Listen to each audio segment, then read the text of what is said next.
Amani Hassan had learned to make herself invisible. In the 18 months she'd worked for the Carrington family, she'd perfected the art of disappearing into the background of their sprawling Beverly Hills mansion, of anticipating needs before they were spoken, of enduring casual cruelty with a smile that never reached her eyes. Her Ethiopian mother had taught her that dignity wasn't something others could take, only something you could surrender. So Amani held onto hers with both hands, even when Mrs. Carrington criticized her accent, even when 10-year-old Brandon threw tantrums that left her exhausted, even when her paycheck barely covered the money she wired home to Addis Ababa every month. The red-eye flight from New York to Los Angeles should have been simple. Brandon was supposed to sleep. Amani was supposed to sit 3 rows back, close enough to be available, far enough to be invisible. That was the rule. But then the child started crying. Not Brandon, who slept soundly in his first-class seat, noise-cancelling headphones firmly in place. Another child across the aisle, 1 row up, a little girl with pigtails and tears streaming down her face, while a man in a crisp white shirt stared at his daughter with something close to panic in his dark eyes. Amani should have stayed in her seat. She didn't. The little girl couldn't have been more than 4 years old, and her cries were the kind that spoke of exhaustion rather than tantrum, high-pitched, hiccuping sobs that made Amani's chest ache with recognition. She'd heard those same sounds from her younger siblings back home, the kind of crying that came from being too tired, too overwhelmed, too small in a world that felt enormous and confusing. The man holding her looked like he'd stepped out of a magazine, sharp jawline, black hair styled with precision, a white dress shirt with exactly 4 buttons undone, revealing smooth skin, and the edge of what looked like a tattoo curving along his neck. Expensive watch. Designer luggage. Everything about him screamed wealth and power, but his hands trembled slightly as he tried to soothe his daughter. "Hanaya, please," he murmured, his voice deep with a hint of an accent that Amani couldn't quite place. "You need to sleep, baby. We'll be home soon." The girl only cried harder, her small hands clutching at his shirt. 3 rows back, Amani felt Mrs. Carrington's sharp elbow dig into her ribs. "Don't even think about it," the woman hissed, her voice low enough that only Amani could hear. "Stay in your seat. You're here for Brandon, not every crying brat on the plane." Amani's jaw tightened. Brandon was 10 years old and perfectly capable of sitting alone for a few hours. This little girl was breaking her father's heart with every sob, and Amani knew what might help. She unbuckled her seatbelt. "Excuse me," Mrs. Carrington's voice rose, sharp as cut glass. "Where do you think you're going?" Amani didn't answer. She moved up the aisle, aware of the other passengers' stares, aware of the judgment and curiosity and irritation. The flight attendant looked ready to intervene, but something in Amani's expression must have stopped her. She paused beside the man's seat. Up close, he was even more striking. Dark eyes that held exhaustion and frustration in equal measure. The tattoo on his neck revealed as a minimalist tiger rendered in clean black lines. When those eyes lifted to meet hers, Amani felt something shift in the air between them. "I'm sorry to intrude," she said softly, her Ethiopian accent wrapping gently around the English words. "But may I try something? I work with children." The man studied her for a long moment. She could see him taking in her modest dress, her cornrowed hair, the calluses on her hands that spoke of hard work. Whatever he saw made him nod slowly, desperation winning out over suspicion. "Please," he said simply. Amani crouched down to the little girl's eye level. "Hello, sweet one," she murmured. "My name is Amani. What's yours?" "Hannah," the girl hiccuped, dark eyes swimming with tears. "Hannah, that's a beautiful name." Amani's voice dropped into the cadence she used with her siblings, soft and melodic. "Do you know what I do when I can't sleep? I think about all the stars in the sky. Do you like stars?" Hannah nodded, her crying tapering to quiet sniffles. "Good. Close your eyes, Hannah, and I'll tell you about them." And then Amani began to sing. The lullaby was one her own mother had sung, the Amharic words flowing like honey, ancient and soothing. She sang of stars and mountains, of rivers that ran to the sea, of a child safe in her mother's arms. Her voice was gentle, barely above a whisper, but it carried through the quiet cabin like a benediction. Hannah's breathing began to slow. Her small hand unclenched from her father's shirt. Within 2 verses her eyes had drifted closed. By the 3rd, she was asleep. Amani finished the song, then carefully tucked the airplane blanket around the child's shoulders. When she looked up, the man was staring at her with an expression she couldn't quite read.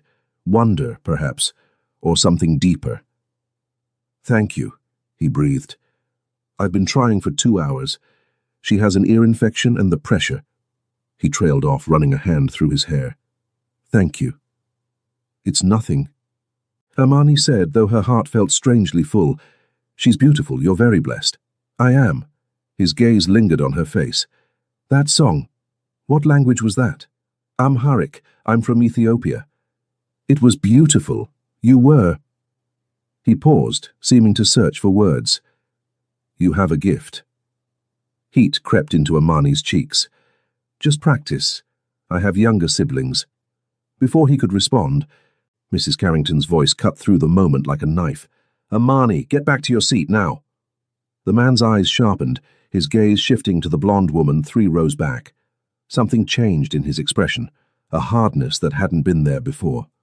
"Is there a problem?" "No problem," Mrs. Carrington said tightly. "My employee just needs to remember her place." The word employee hung in the air, laden with implications.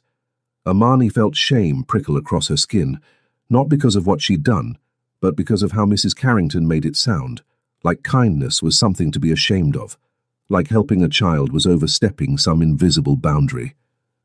"I apologize for disturbing you," Amani said quietly to the man, then retreated to her seat. Mrs. Carrington's perfectly manicured nails dug into Amani's arm the moment she sat down. "You're fired," she whispered, venom dripping from every syllable. "The moment we land, you're done. I will not tolerate this kind of insubordination. You left your charge to coddle some stranger's brat. Pack your things when we get home. You have until tomorrow morning to be out of the guest house." The words hit like physical blows. Fired. Out of the guest house. Her visa was tied to her employment. Without the Carringtons, she had nothing. No job, no place to live, no legal right to stay in the country.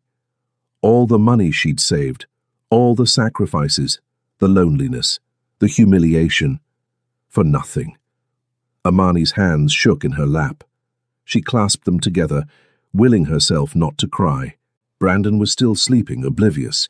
The little girl, Hannah, was peaceful in her father's arms 3 rows up. Worth it, Amani told herself fiercely. Even if it cost her everything, that moment of peace had been worth it. But as the plane began its descent into Los Angeles, as the city lights spread out below like fallen stars, Amani couldn't stop the fear that crept through her chest.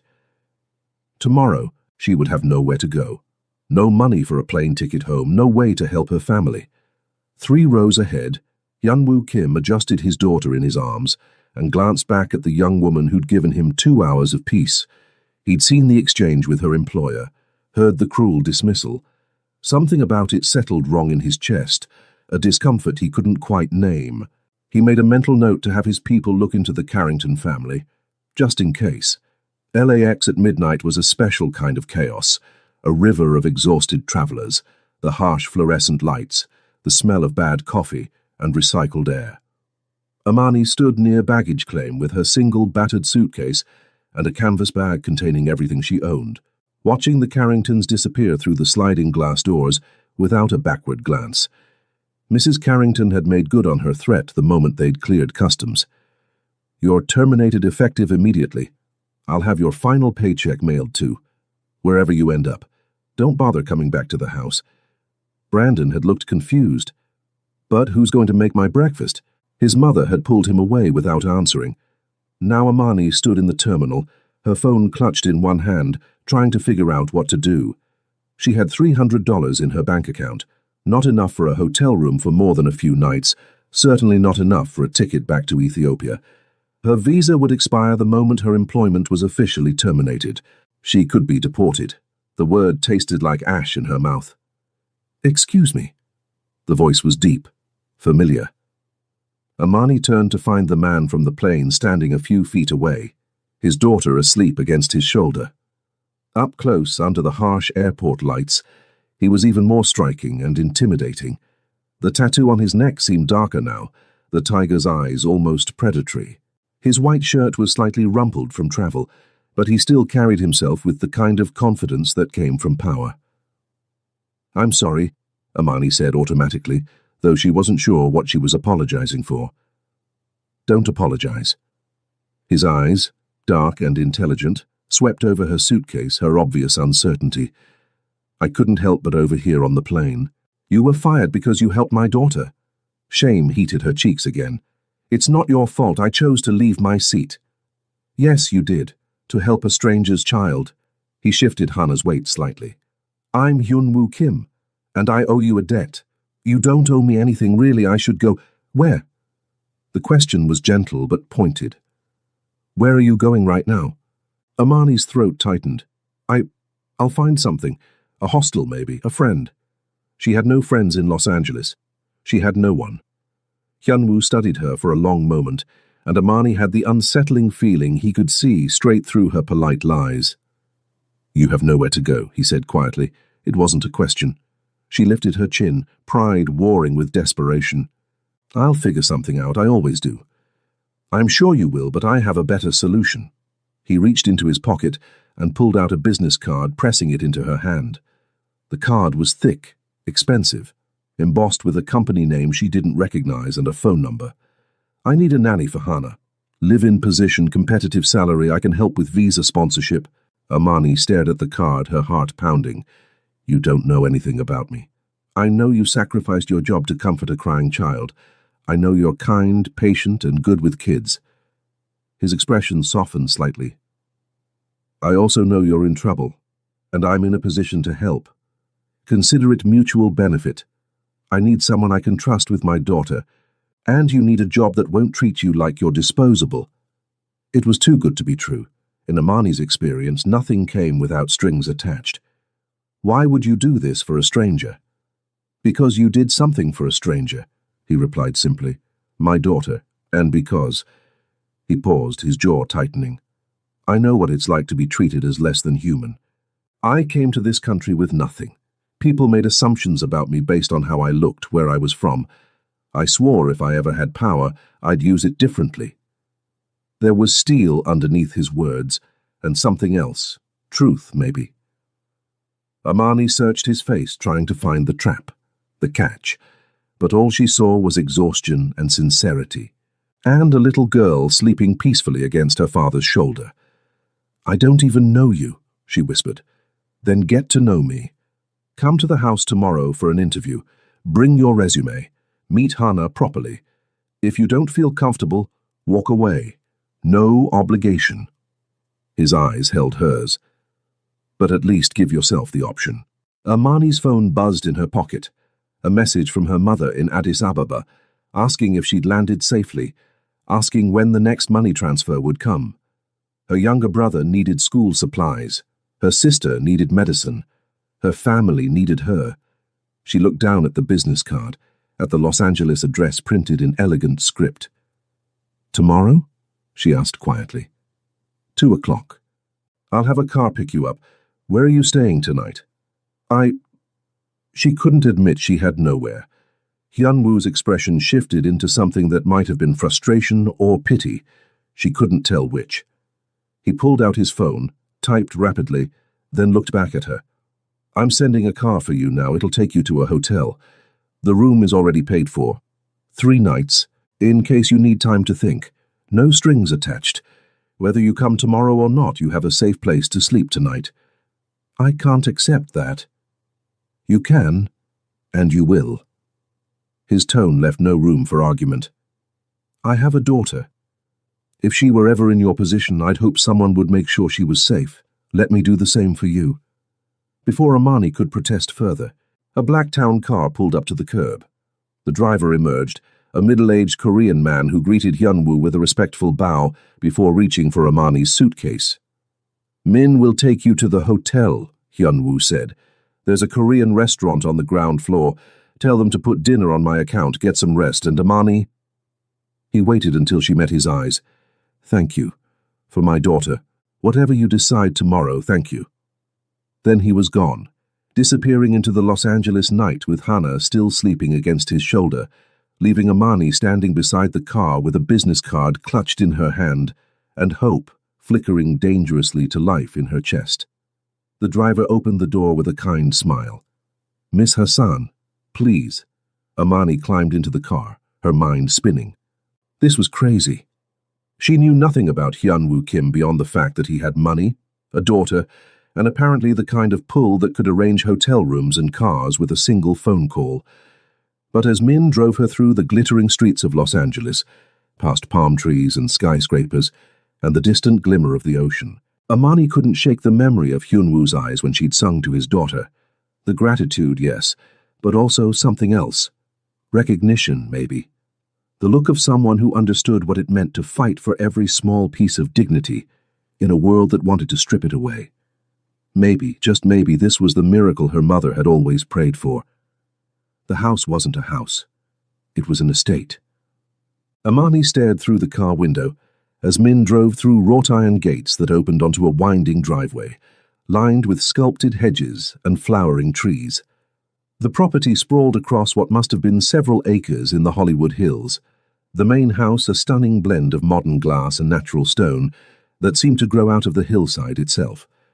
Through floor-to-ceiling windows, she could see sleek furniture, gleaming hardwood floors, and art that probably cost more than she'd earn in a lifetime. This was a mistake. She didn't belong here. But before she could ask Min to turn around, the car stopped, and Hyunwoo emerged from the front door. He looked different in daylight, still imposing but softer somehow. He wore dark jeans and a cream-colored sweater that revealed the edge of his neck tattoo, his hair slightly mussed as if he'd been running his hands through it.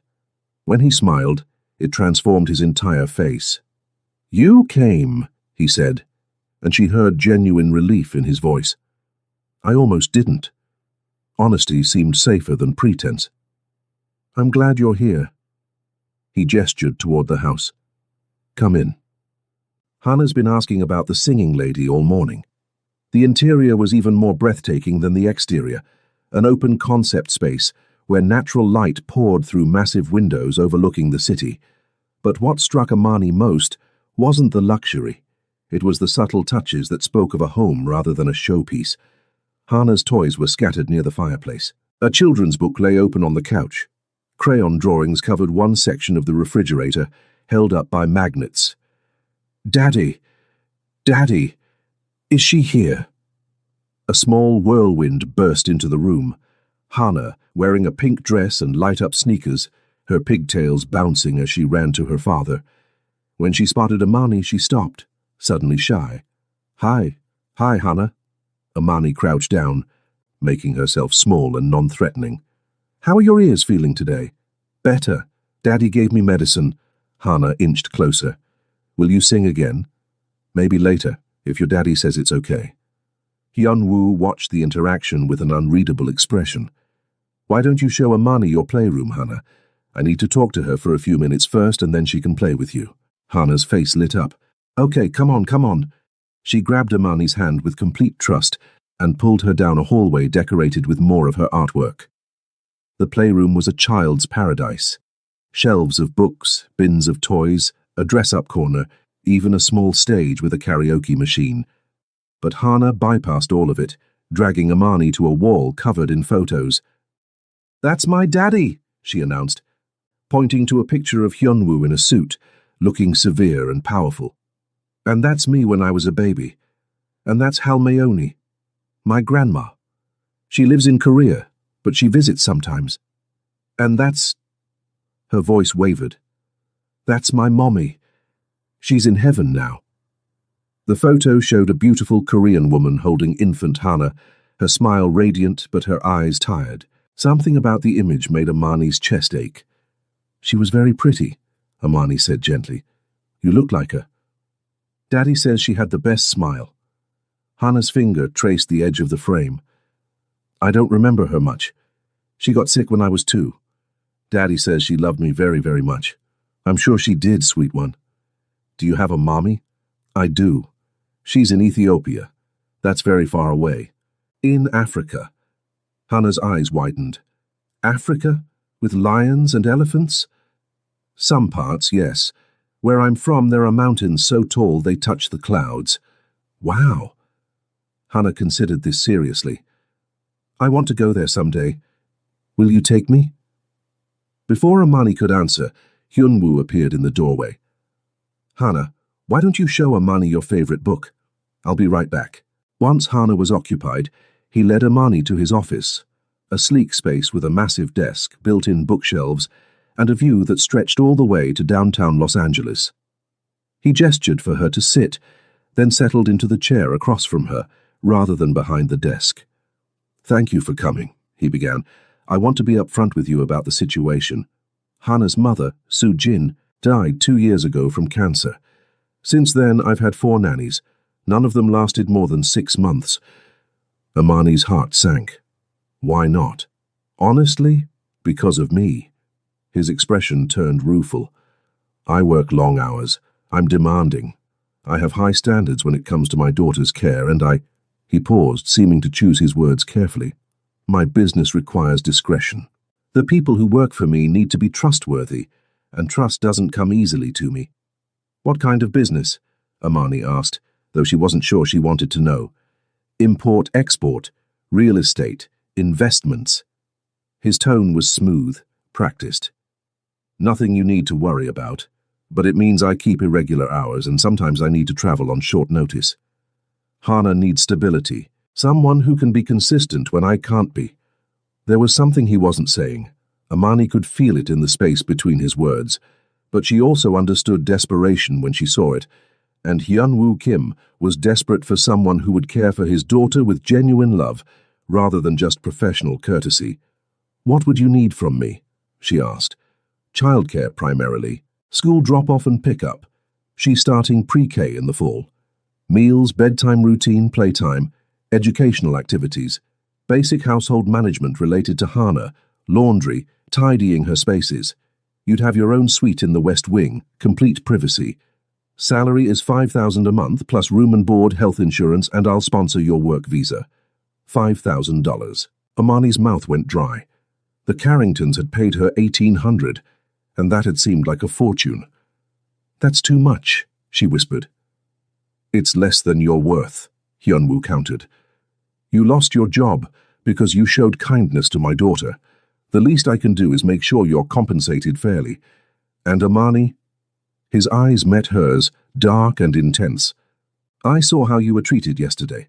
I won't tolerate that here. You'll be an employee, yes, but you'll be respected. Always. Something in his voice made her believe him. Can I think about it? She asked. Of course, but... He pulled an envelope from his desk drawer. This is an advance on your first month's salary, whether you take the job or not. You need options, and I'm in a position to provide them.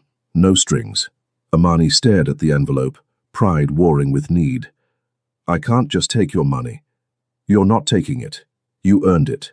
You gave me peace on that plane, and you're giving Hannah a chance at having someone who actually cares about her. His expression softened. Please let me help. In the playroom, Hannah started singing, off-key and enthusiastic, a children's song about sunshine. Amani thought about the hotel room she'd been too nervous to sleep in last night, about her mother's messages asking about money, about the way Mrs. Carrington had made her feel small and worthless. She thought about Hannah's shy smile and trusting hand. She thought about Hyunwoo's eyes when he'd said, respect. 1 month trial, she heard herself say. If it's not working for either of us after that, I'll walk away, no hard feelings. Hyunwoo's face transformed with relief. 1 month, deal. He extended his hand. When Amani shook it, she felt the calluses on his palm. Surprising on a man who looked like he'd never worked a day in his life. His grip was firm but gentle, and when he smiled, fear reached his eyes. Welcome home, Amani. 3 months passed like a dream, or maybe more accurately, like waking up from a nightmare Amani hadn't realized she'd been trapped in. Life with the Kims was nothing like life with the Carringtons. Hyunwoo kept his word about respect. He asked rather than demanded, said please and thank you, and never once made Amani feel like she was less than human. Hannah blossomed under consistent care, her initial shyness melting into bright confidence. She chattered constantly, dragged Amani on adventures through the sprawling property, and insisted on learning Amharic phrases so she could talk like Amani. The visa sponsorship came through within weeks. Hyunwoo had lawyers Amani couldn't have afforded in a lifetime, and they made the process smooth.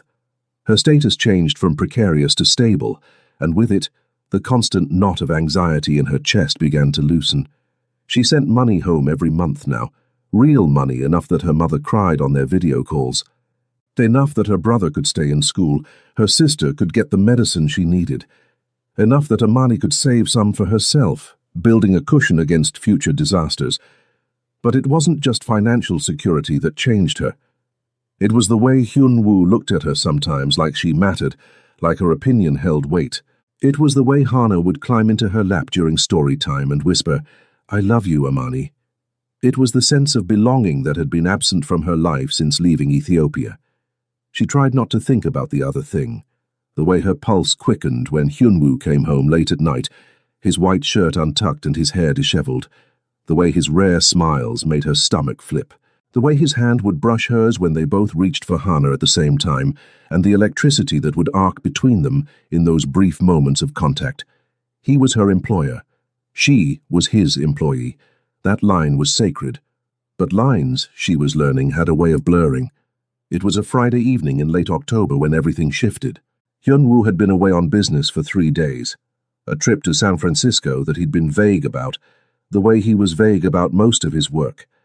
Amani had grown accustomed to his absences, to managing Hana's questions about when Daddy would be home, to the quiet efficiency of their established routine. She was in the kitchen preparing dinner when she heard the front door open, followed by Hana's delighted shriek. "Daddy! Daddy, you're back!" Amani smiled, stirring the pot of stew she'd learned to make from a Korean cookbook Hyunwoo had given her. Hana had become obsessed with Korean food, wanting to connect with her heritage, and Amani had thrown herself into learning how to cook it properly. "Something smells incredible," Hyunwoo's voice carried from the entryway, warm with exhaustion. "Amani's making galbi jim. She said it's your favorite." Footsteps approached the kitchen, and then Hyunwoo was there, Hana perched on his hip, both of them smiling. But Amani noticed the tension around his eyes, the tightness in his shoulders that spoke of stress he wouldn't voice. "You made galbi jim?" He sounded genuinely surprised. Amani felt heat rise in her cheeks. "Hana said you liked it. I might have gotten it wrong. It's my first attempt at braised short ribs." He crossed to the stove and looked into the pot, his expression unreadable. Then, slowly, his eyes closed. "It smells exactly like my mother's." There was something raw in his voice, something vulnerable that Amani had never heard before. When his eyes opened again, they were suspiciously bright. "I'll set the table," Amani said quickly, giving him space. Dinner was quiet but comfortable. Hana chattered about her week, the art project she'd made at pre-K, the new friend she'd made at the playground, the butterfly she'd seen in the garden.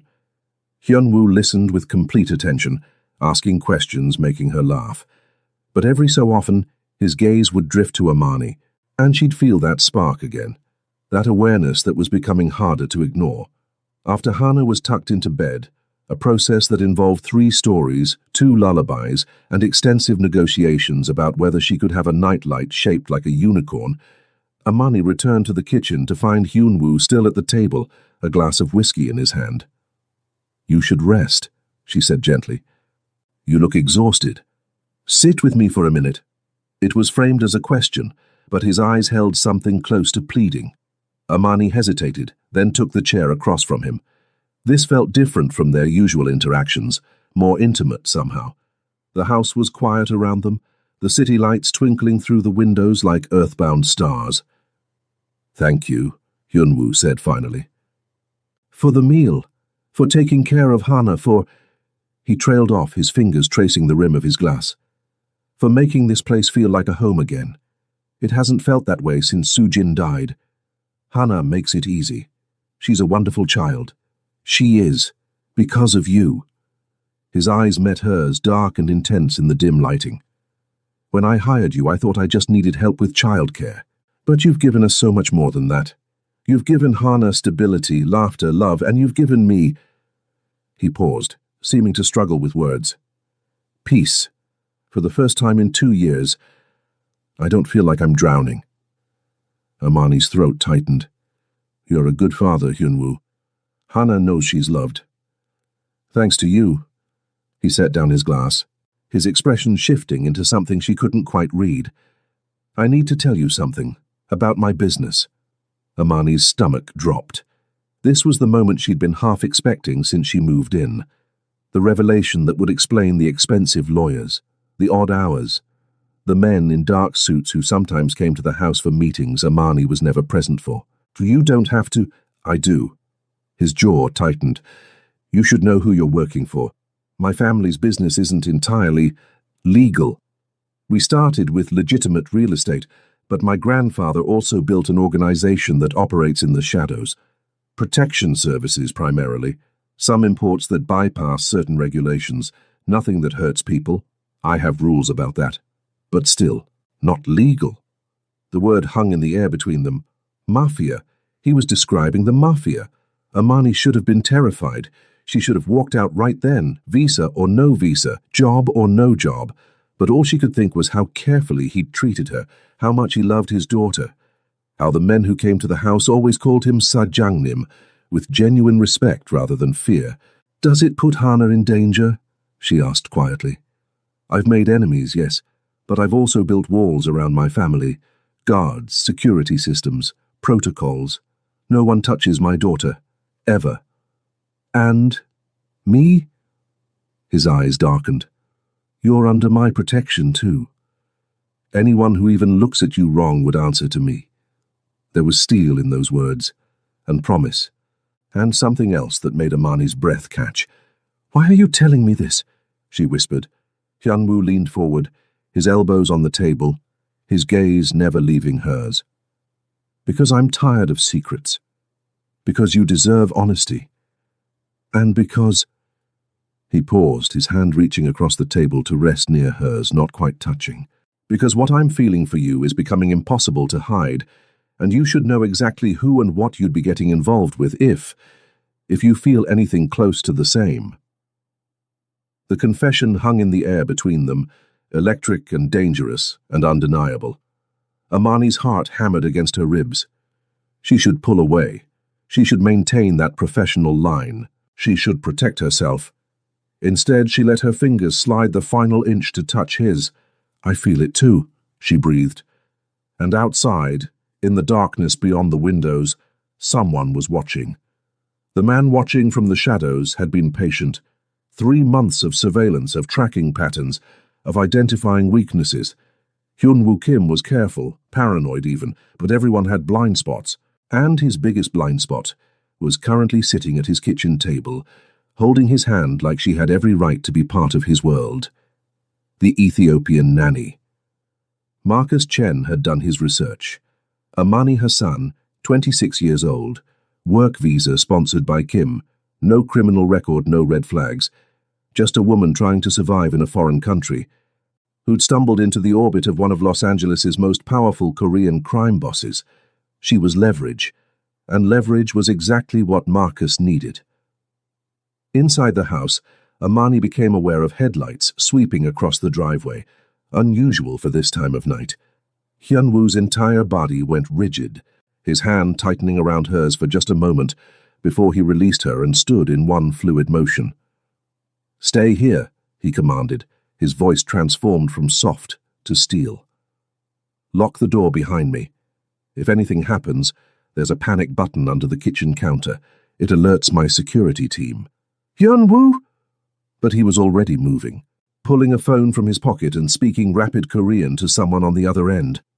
Amani watched through the window as he stepped outside, his posture radiating controlled danger. The car that pulled up was sleek and black, its windows tinted. When the driver emerged, Amani recognized him, one of the men who sometimes came for meetings, older and distinguished-looking. But it was the passenger that made her blood run cold. A woman, elegant, beautiful, Korean. She moved toward Hyunwoo with the confidence of someone who belonged, and when she spoke, even from this distance, Amani could read possession in her body language.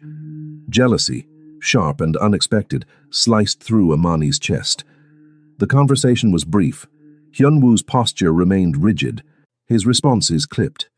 Finally, the woman touched his arm, a gesture that was both intimate and commanding, and Amani turned away from the window, her stomach churning. What was she doing? She'd known him for 3 months. She was his employee, caring for his daughter. Whatever she'd felt in that kitchen moment was foolish, dangerous, inappropriate. He was a crime boss with a complicated past, and she was a nanny with a visa that depended on his goodwill. The front door opened, closed. Footsteps approached. Amani. Hyunwoo's voice was tight. I need to tell you something else. She turned to find him standing in the doorway, tension radiating from every line of his body. The tiger tattoo on his neck seemed to pulse in the dim light. The woman you just saw, that's Seo-yeon Park. Her father runs the largest Korean organization on the East Coast. 2 years ago, before Soo-jin died, he proposed a marriage alliance between our families to strengthen territories, unite resources. Amani's heart sank. And you agreed? I refused. My wife was dying, and I told him I wasn't interested in strategic marriages. But Seo-yeon... He ran a hand through his hair, frustration evident. She's been persistent. Her father is powerful, and turning them down completely could mean war. I've been trying to handle it diplomatically, but she showed up tonight to pressure me for an answer. What did you tell her? His eyes met hers, dark and intense. That I'm not interested in marrying someone I don't love. That business alliances aren't worth sacrificing my daughter's happiness or my own. That she needs to find someone else, because my answer is no, and will always be no. Relief flooded through Amani, followed immediately by fear. Will that cause problems for you? Probably. His expression turned grim. But I'm done making decisions based on fear or obligation. Soo-jin taught me that life's too short to waste on things that don't matter. And you, Amani, he stepped closer, his voice dropping. You matter. What I feel for you matters. I know this is complicated. I know there are power dynamics we need to navigate carefully, but I need you to know that what happened in that kitchen wasn't a mistake. It was the most honest I've been in 2 years. Amani's hands trembled. I'm your employee, your daughter's nanny. This is... I know. And if you want to stay just that, I'll respect it. We'll pretend this conversation never happened and nothing changes. But if you feel what I feel... He reached out, his fingers gently touching her cheek. Then we figure it out together. Carefully. Making sure Hana comes first. Making sure you're protected. Making sure no one can ever use you against me. People already are, Amani whispered. That woman came here because of me, didn't she? She knows you've changed, that there's someone else. Seo-yeon is perceptive, but she doesn't know it's you, and she won't. Not until we're ready. His thumb traced her cheekbone. I can protect you, Amani. From my world, from anyone who might want to hurt me by hurting you, but only if you let me. Amani closed her eyes, leaning into his touch, despite every rational thought screaming at her to stop. This is crazy.